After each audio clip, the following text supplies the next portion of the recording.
बिस्मिल्लाहिर्रहमानिर्रहीम। बैरून मुल्क से आने वाले पाकिस्तानियों को फैसलाबाद में क्वारंटाइन करवाने का सिलसिला जारी है।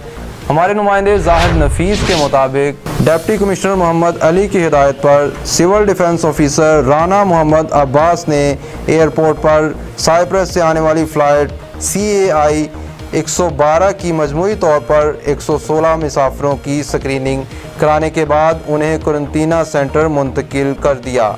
उन्होंने बताया कि मुसाफिरों में से 55 fast campus Chiniot, 22 hotel 1, 17 hotel Rajwan, 10 hotel Lords Inn, 10 hotel Prime, 2 home quarantine PAF base Faisalabad shift करवाए।